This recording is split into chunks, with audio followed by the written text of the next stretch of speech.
Bienvenido, amado hermano. Gracias, hermano.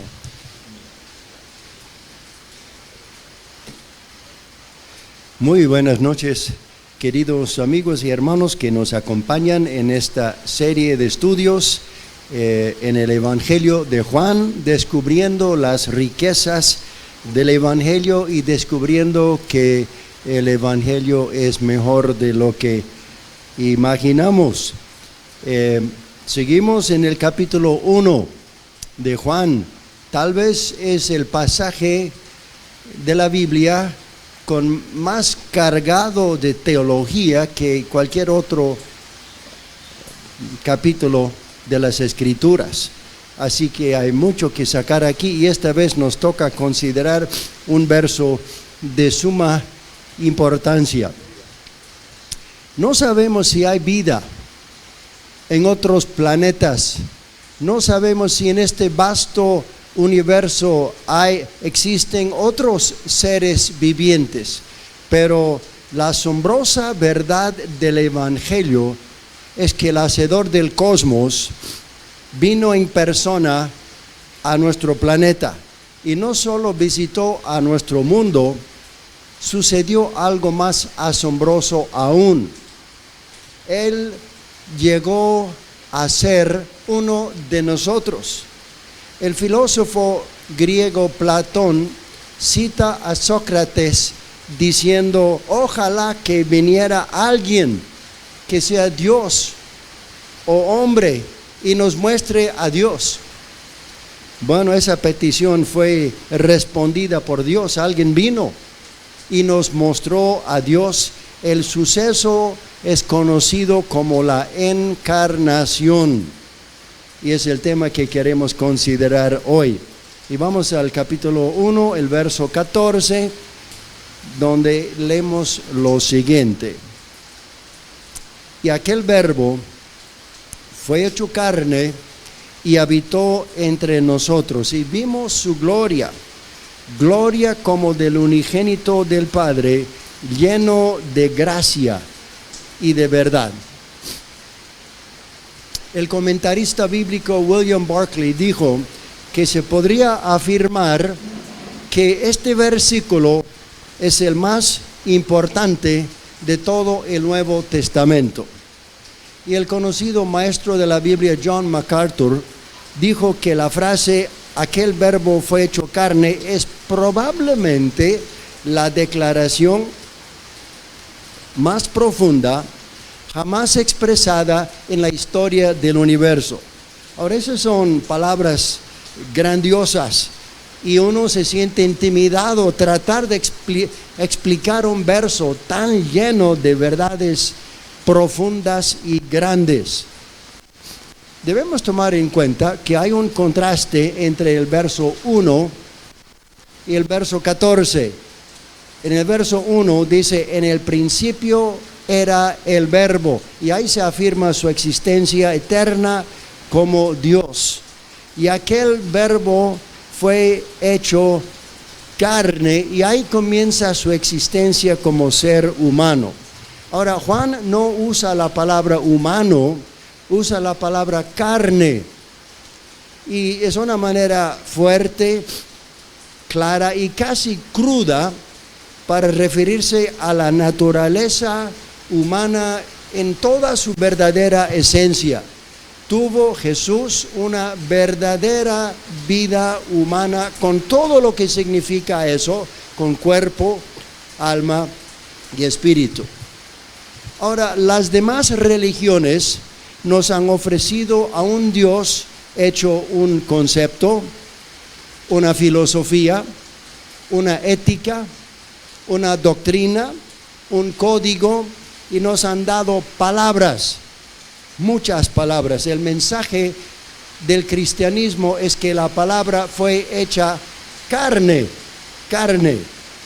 Aquel verbo fue hecho carne. No aparentó ser humano, no es que habitó dentro de un cuerpo humano. El verbo fue hecho carne. Se convirtió literal y genuinamente en un ser humano, con todo lo que significa eso. Sin abandonar su divinidad, Él asumió nuestra humanidad. El que existió desde siempre como ser divino, adquirió una naturaleza humana. Él llegó a ser hombre sin dejar de ser Dios. Llegó a ser el Dios hombre. El Dios hombre. Ahora, ¿qué significa encarnación? Bueno, hay muchas referencias en la Biblia sobre este tema. Voy a citar algunos versos que mencionan, que usan frases que describen la encarnación. 1 Juan 4, ha venido en carne. 1 Timoteo 3:16, Dios fue manifestado en carne. 1 Pedro 4:1, ha padecido en la carne. Efesios 2:15, aboliendo en su carne. Colosenses 1:22, en su cuerpo de carne. Juan 1:14, el verbo fue hecho carne. La Biblia da amplio testimonio a este hecho asombroso de la encarnación de la segunda persona de la Trinidad. Ahora, por medio de la palabra encarnación, queremos decir que el Hijo de Dios, la segunda persona de la Trinidad, en un momento de la historia se convirtió en ser humano, sin dejar de ser Dios. La encarnación es la aparición de Dios en carne humana. La doctrina de la encarnación significa que dos naturalezas, divina y humana, se hallan presentes en una sola persona. No se trata de dos personas. Cristo es una persona con dos naturalezas, naturaleza divina y humana. Él es el Dios. Es el misterio de la piedad. Claro, estamos hablando de aquel que vivió eternamente en el abrazo del Padre. Estamos hablando del arquitecto de las galaxias, ese ser divino que existió como Dios desde la eternidad. Él vino y tomó forma humana, fue hecho carne. El eterno Hijo de Dios se convirtió en hijo de María. Y lo que afirma este verso es que el que es Dios vino a ser hombre. El que es infinito se hizo finito. El que es sobrenatural vino a habitar en un mundo natural. El que es eterno se insertó en el tiempo. El que es todopoderoso se limitó a la debilidad humana. El que es creador llegó a formar parte de su creación, se introdujo en su creación. La segunda persona de la Trinidad vino y se integró a la raza humana. El que es parte de la danza eterna de la Santa Trinidad llegó a ser parte del dilema humano. Ningún suceso en la historia es tan asombroso como este. Bien dijo un teólogo británico que la encarnación es el evento central en la historia del mundo, el evento central. Y este evento inaudito es el fundamento del Evangelio. Martín Lutero dijo: el misterio de la humanidad de Cristo que se sumergió en nuestra carne va más allá de toda comprensión humana. ¿Cómo puede el infinito Dios limitarse a un cuerpo humano? Bueno, aquí hay mucho misterio de por medio. Él no solo se metió a nuestro mundo, se metió a nuestra raza. Dios se convirtió en ser humano, decidió asumir un cuerpo físico como el nuestro. Su divinidad se unió a nuestra humanidad. Ahora, fíjense, hermanos, un miembro de nuestra raza humana es Dios. Un miembro de nuestra raza humana es Dios. Y como resultado, tenemos parentesco con el Altísimo. Nunca ha sucedido algo tan asombroso. La encarnación es una verdad fundamental, de vital importancia del Evangelio. Primera Juan, capítulo 4, el verso 2, el apóstol dice lo siguiente: en esto conoced el Espíritu de Dios. Todo espíritu que confiesa que Jesucristo ha venido en carne es de Dios. Y todo espíritu que no confiesa que Jesucristo ha venido en carne no es de Dios. Este es el espíritu del anticristo. Observen, aquí no hay lugar para distintas opiniones, para decir, bueno, yo pienso que más bien fue una encarnación de esta manera. No, está diciendo que si alguien rechaza esta verdad, eso se convierte en anticristo. Se está oponiendo al Evangelio. Está hurgando el fundamento del Evangelio. Segunda Juan, capítulo 1, el verso 7. Observen lo que dice el apóstol en este verso. Porque muchos engañadores han salido por el mundo que no confiesan que Jesucristo ha venido en carne. ¿Quién hace esto? Es el engañador y el anticristo. Son palabras muy fuertes, muy fuertes. Está diciendo, este es el fundamento de nuestra fe. Si alguien pretende hurgar ese fundamento, bueno, lo denuncia con las palabras más severas. Así que, observen, la afirmación central y fundamental del cristianismo es esta: Jesucristo es Dios venido en forma humana. Dios llegó a ser hombre sin dejar de ser Dios. Jesucristo no es 50% Dios y 50% hombre. Él es 100% Dios, 100% hombre.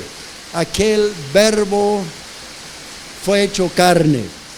Ahora, para los griegos del primer siglo, lo que Juan decía era muy, muy chocante, porque el gnosticismo, una corriente filosófica en Grecia, consideraba que el cuerpo era despreciable. Para ellos lo físico y lo material eran malos y lo bueno es la parte espiritual, ¿no?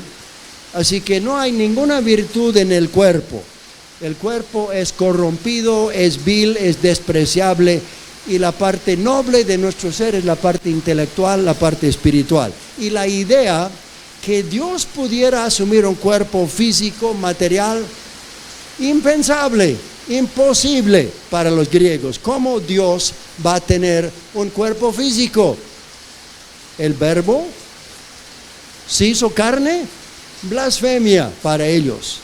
Incluso los más fuertes debates teológicos de los primeros siglos giraban en torno a la humanidad del Señor Jesucristo.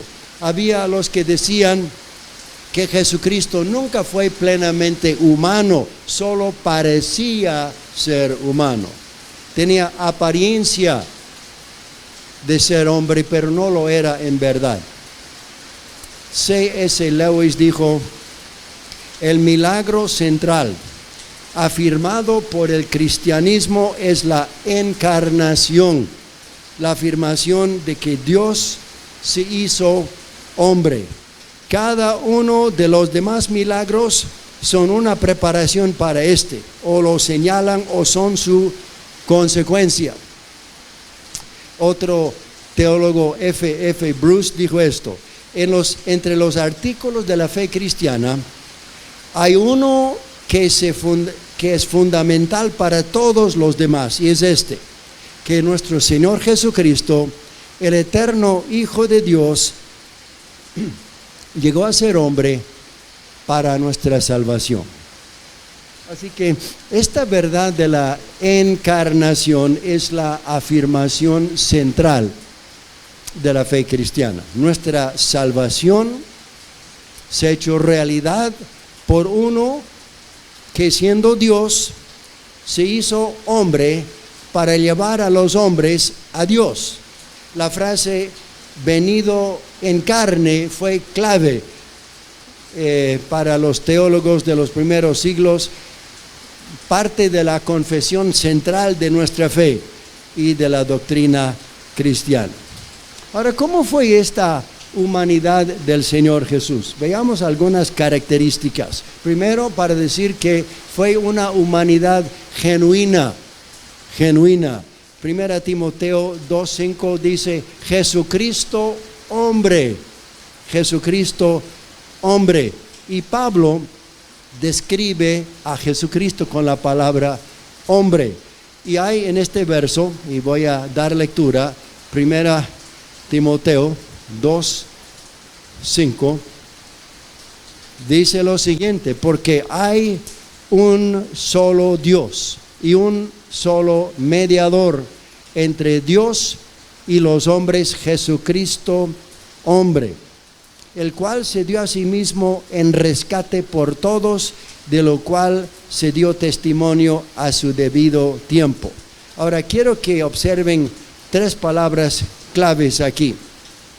Cristo vino a ser hombre para convertirse en nuestro rescate y así ser nuestro mediador. No hubiera podido ser mediador sin antes ser nuestro rescate, y no hubiera podido dar su vida en rescate si no fuera hombre. Así que hombre, rescate, mediador. El mediador dio su vida en rescate y él pudo hacerlo porque él era verdaderamente hombre. Así que 3 términos claves que se fundamentan sobre la humanidad de Jesús. En Hebreos capítulo 2 es un pasaje importante sobre este tema y quiero leer algunos versos de este pasaje. Hebreos 2, el verso 11, dice así: porque el que santifica y los que son santificados de uno son todos, por lo cual no se avergüenza de llamarlos hermanos. De uno son todos, es decir, Cristo y los suyos participan de la misma naturaleza humana. El verso 14: así que por cuanto los hijos participaron de carne y sangre, él también participó de lo mismo, para destruir por medio de la muerte al que tenía el imperio de la muerte, esto es, al diablo. Participó de lo mismo. Esta frase denota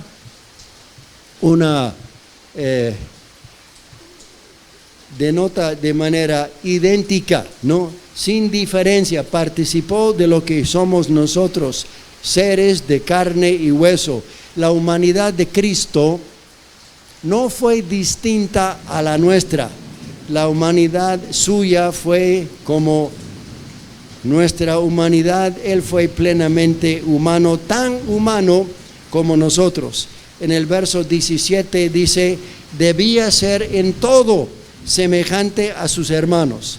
Esta semejanza no fue parcial, fue en todo, en todo. El verso 15: fue tentado en todo según nuestra semejanza. Cristo experimentó los mismos deseos e impulsos de todo ser humano, y Él puede comprendernos y puede socorrernos porque Él vivió también nuestra realidad. Así que su humanidad fue genuina, fue real. Notemos algunas experiencias humanas del Señor Jesús. Hay varios pasajes en la Biblia. Podemos ver que Él creció de niño, Lucas 2:52. Él tuvo hambre, Mateo 4:2. Tuvo sed, Juan 19:28. Se cansó, Juan 4:6. Lloró, Juan 11:35.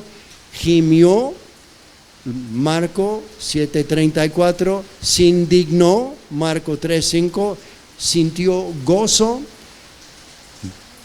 Lucas 7:34, sintió tristeza y angustia, Marcos 14:33. Podemos ver que todas las experiencias y las emociones humanas, Él las experimentó. Un autor dijo esto: no podemos concebir cómo podía Dios ensuciarse las manos de una manera tan humana. ¿Cómo pudo Dios ensuciarse las manos de una manera tan humana? El Hijo de Dios asumió una humanidad real. Además, fue una humanidad sin pecado, sin pecado. Hebreos 4:15 dice lo siguiente: porque no tenemos un sumo sacerdote que no pueda compadecerse de nuestras debilidades, sino uno que fue tentado en todo según nuestra semejanza, pero sin pecado.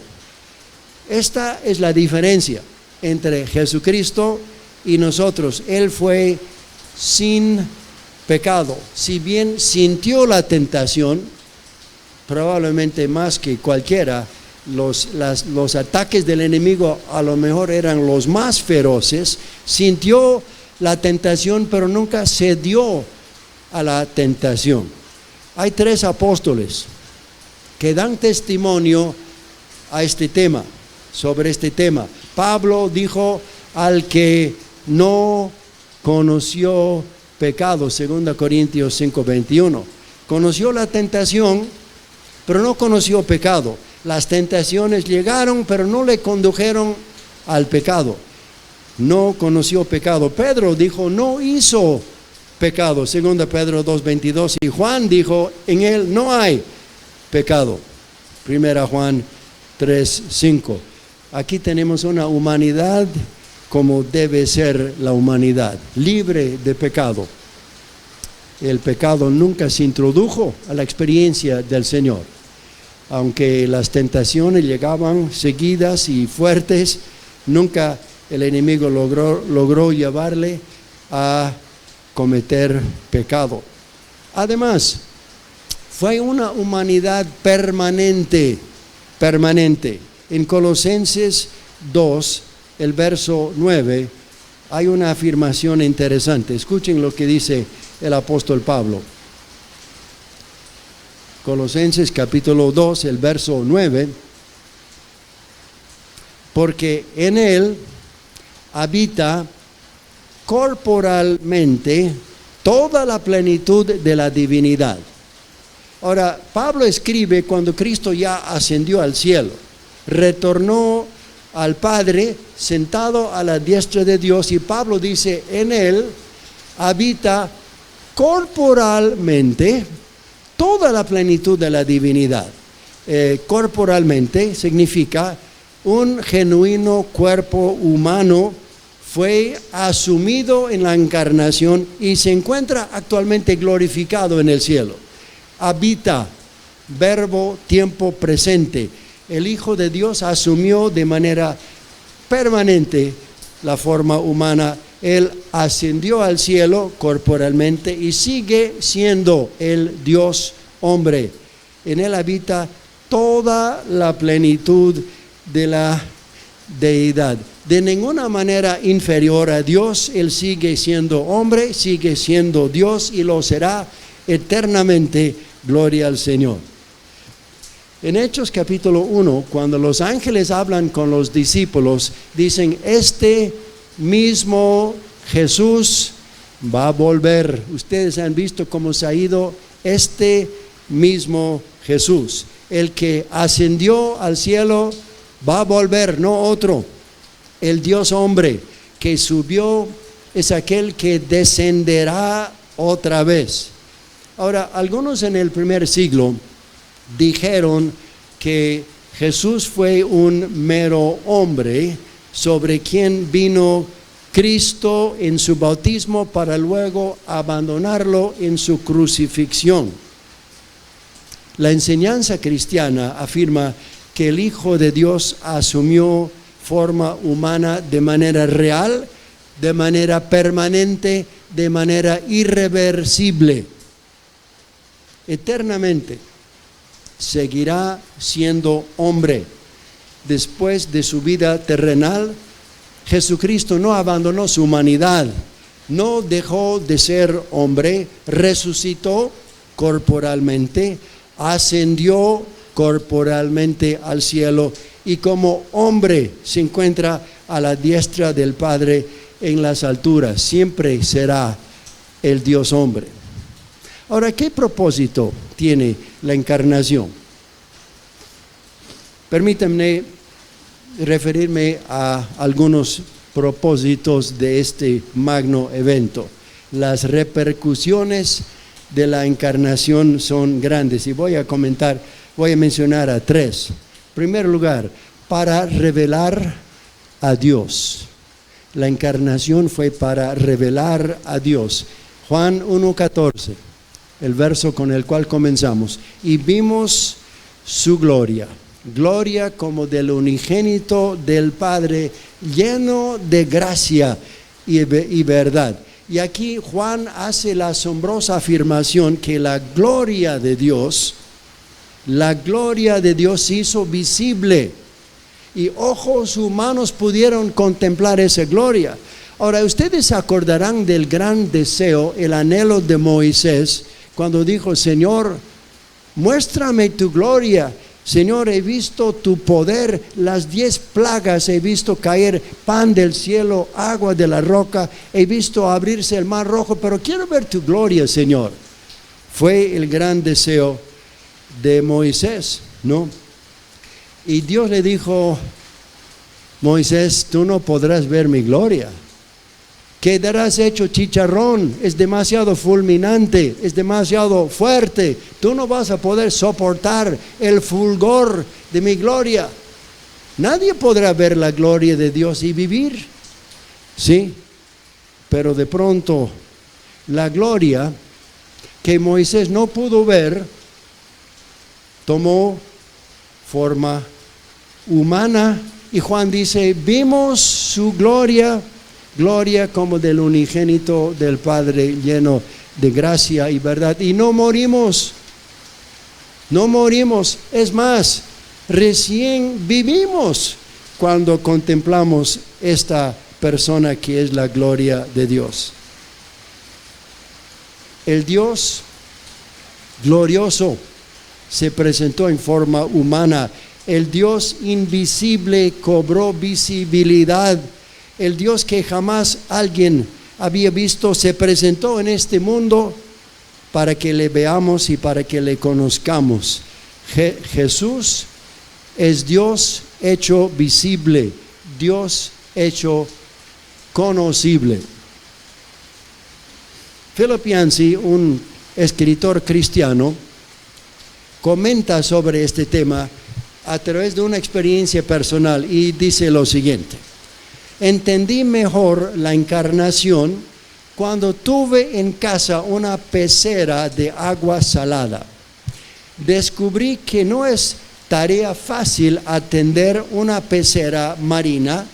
Tenía que llevar un laboratorio químico portátil para medir los niveles de nitrato y el contenido de amoníaco. Creciera incluso una piedra. Filtraba el agua en fibra de vidrio y carbón vegetal y la exponía a la luz ultravioleta. Pensarán, a la luz de toda la energía que les dedicaba, que mis peces por lo menos me estarían agradecidos. Pues no. Cada vez que mi sombra se cernía sobre el tanque, buscaban refugio en la concha más cercana. Solo me mostraban una emoción, temor. Aunque levantaba la tapa para echarles el alimento a horas fijas, 3 veces al día, respondía a cada visita como si fuera una señal segura de mi intención de torturarlos. No los podía convencer de que me interesaban de verdad. Para mis peces, yo era como una deidad demasiado grande para ellos y mis acciones demasiado incomprensibles. Mis actos de misericordia los veían como crueldad. Mis intentos de protegerlos los veían como destrucción. Comencé a comprender que para cambiar sus percepciones se iba a necesitar una especie de encarnación. Tendría que convertirme en pez y hablar con ellos en un idioma que ellos pudieran entender. Un ser humano que se convierta en pez no se puede para nada comparar con que Dios se hiciera niño. Y sin embargo, para los evangelios, esto es lo que sucedió en Belén. Ahora, Dios podía haberse dado a conocer de distintas maneras, ¿no? Podía haberse dado a conocer por medio de la naturaleza, la creación, pero es una revelación muy poco personal. Podía haberse dado a conocer por medio de un libro, como la Biblia, pero el lenguaje humano no es suficiente para expresar y explicar cabalmente a Dios.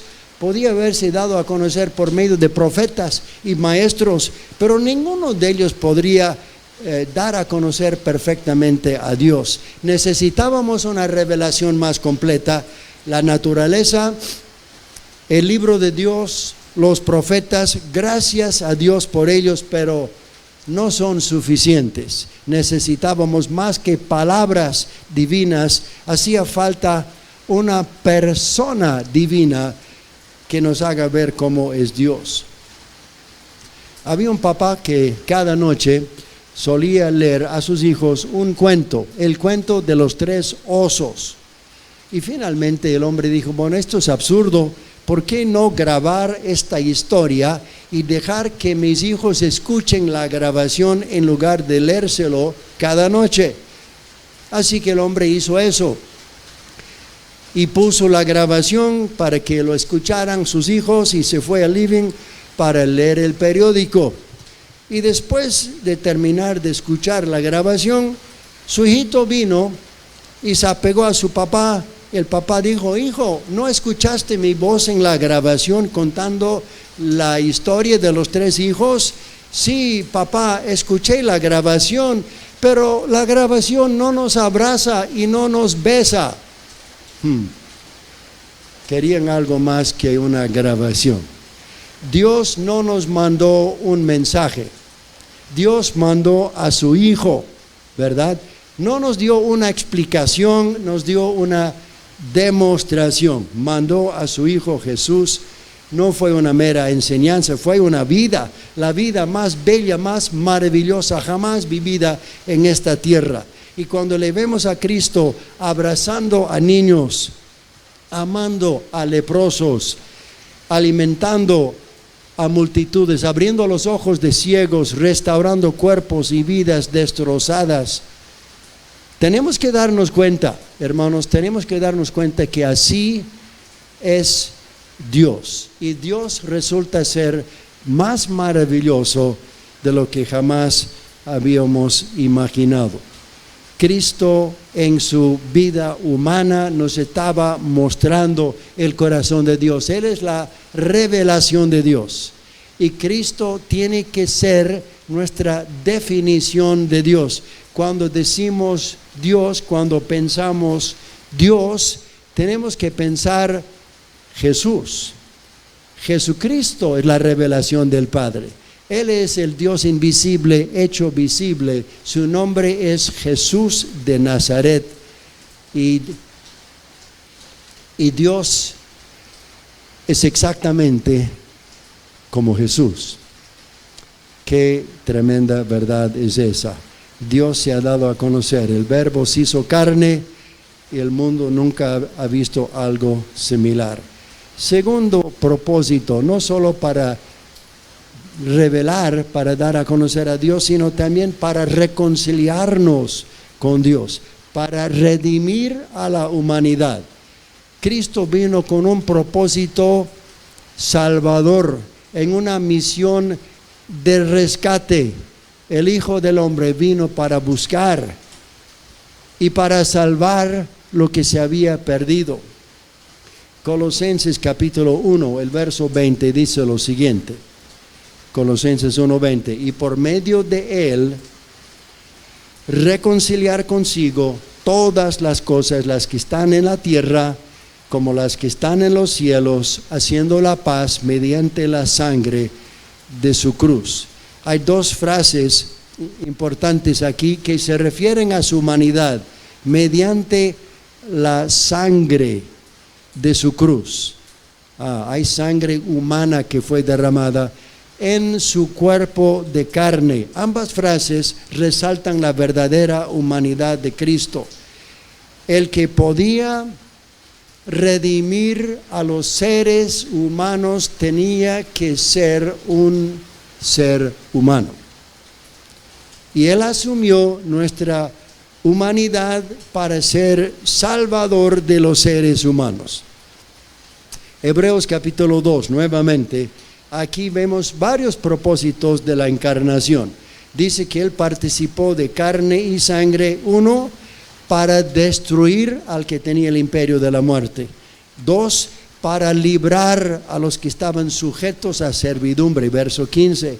Para socorrer a la descendencia de Abraham, verso 16.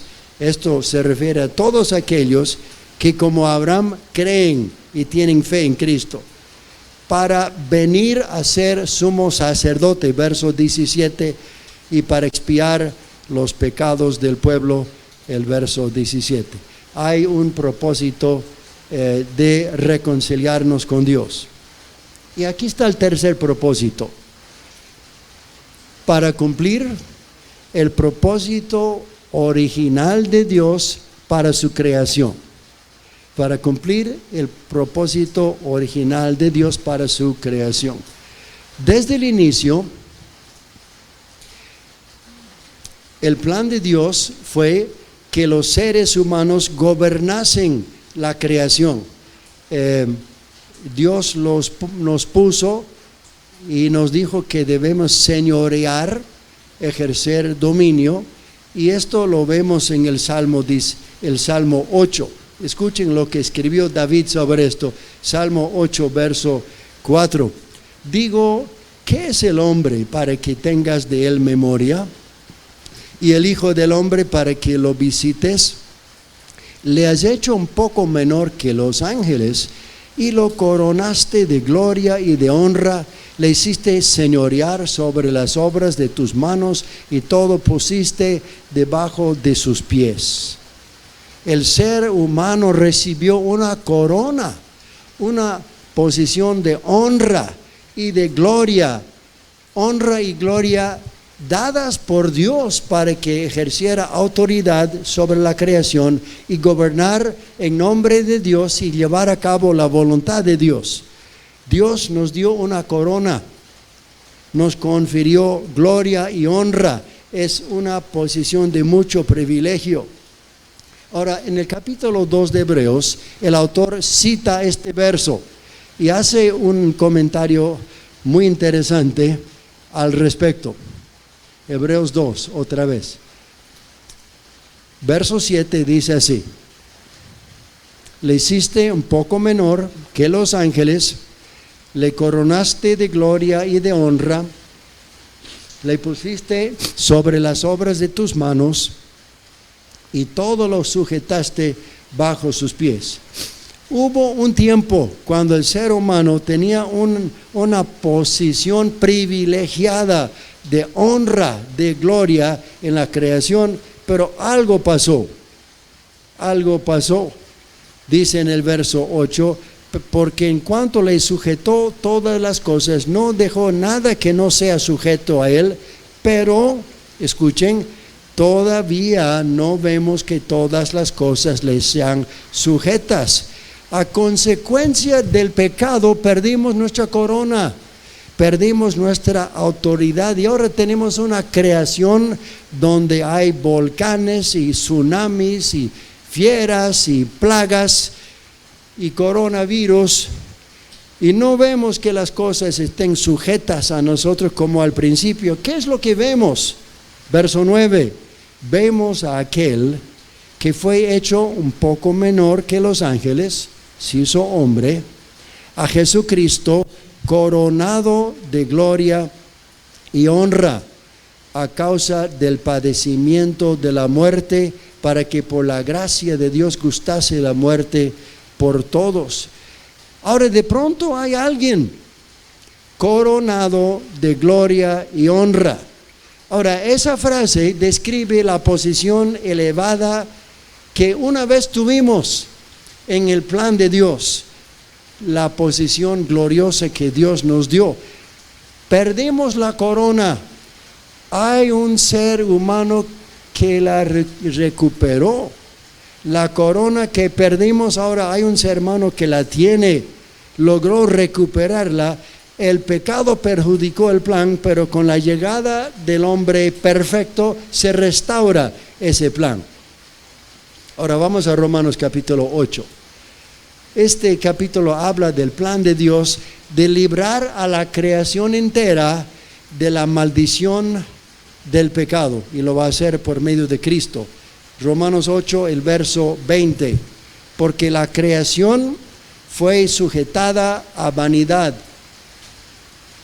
no por su propia voluntad, sino por causa del que la sujetó, en esperanza, porque también la creación misma será, escuchen, libertada de la esclavitud de corrupción a la libertad gloriosa de los hijos de Dios. Porque sabemos que toda la creación gime y aún está con dolores de parto hasta ahora. A través del Señor Jesús se cumplirá el plan de Dios de librar a la creación de la maldición y establecer en este mundo el reino glorioso de Dios. Y la creación entera será redimida, y al final la gloria de Dios llenará la tierra como las aguas cubren el mar. ¿Hasta qué punto las aguas cubren el mar? ¿50%? ¿70%? ¿90%? 100%. Donde hay mar hay agua. No puede haber mar sin agua. Y si va a ser como las aguas cubren el mar, quiere decir que este mundo va a quedar inundado, sumergido bajo la manifestación de la bondad de Dios. Un día Cristo va a perfeccionar no solamente al creyente, sino a la creación entera, y todo lo que está chueco y dañado y torcido y quebrantado será restaurado, y Cristo lleva a cabo la reconciliación de todas las cosas, las que están en el cielo, las que están en la tierra. Tiene alcances cósmicos esta obra del Señor Jesús. Una vez había un campesino que vivía lejos en el campo. Tenía un instrumento musical, un violín que estaba destemplado, y no tenía cómo afinar su violín, así que el hombre escribió y mandó una carta a una emisora de radio pidiendo que en un día determinado, a una cierta hora, emitieran por la radio la nota musical La, para que escuchando la radio allá en el campo el hombre pudiera afinar su violín. Bueno, la emisora accedió a esta solicitud poco común, y en ese día señalado se escuchó la nota musical La, y el hombre allá en el campo agarró su violín, pudo afinar su instrumento, y nuevamente su choza se llenó de alegres notas musicales. Saben, hermanos, este mundo fue creado para ser una bella sinfonía, pero en lugar de una bella sinfonía se ha llenado de conflicto y discordia, y la sinfonía se echó a perder y nadie sabía cómo arreglarlo. No teníamos cómo afinar de nuevo nuestros instrumentos hasta que llegó Jesús. De pronto escuchamos la nota La con la que todos debemos afinarnos, la nota que no podíamos encontrar, y en la medida que volvamos a estar en armonía con Él, se va restaurando la gran sinfonía original. El proceso ya comenzó. Y Pablo dijo, el que comenzó en vosotros la buena obra, la perfeccionará hasta el día de Jesucristo. Dios se ha propuesto redimir, restaurar nuestras vidas golpeadas por el pecado, restaurar el propósito de Dios para nuestra vida, hacernos partícipes de una nueva creación. Hay personas que son parte de este propósito salvador de Dios, participan de esta nueva creación de Dios. El Señor Jesús está en ellos, y un día el universo va a quedar boquiabierto al escuchar la sinfonía de la redención, y tal vez tú eres uno de ellos. Ha habido una milagrosa encarnación. El Hijo de Dios se unió a nuestra raza, dio a conocer la belleza de Dios, llevó a cabo una misión de rescate, y cuando termina de hacer lo que Él va a hacer, la creación entera va a ser restaurada. Hay una gloriosa esperanza para nuestras vidas y para este mundo, y esta esperanza la tenemos gracias a la persona y obra de nuestro Señor Jesucristo, nuestro poderoso y maravilloso Redentor. Que Dios bendiga su palabra. Muchas gracias.